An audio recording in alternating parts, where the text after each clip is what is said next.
How to remove, clean, and reinstall your dishwasher's filter. Begin by turning the filter counterclockwise and lifting it up to remove it. Next, run the filter under warm water and apply dishwashing soap.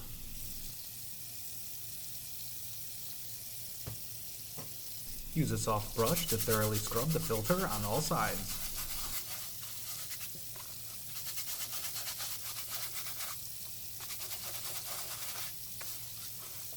Once the filter is clean and free from debris, thoroughly rinse the filter, leaving behind no soap or residue.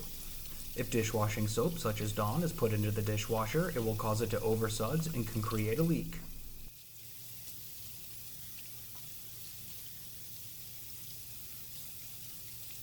Here we see the filter is thoroughly cleaned and rinsed and ready to be reinstalled.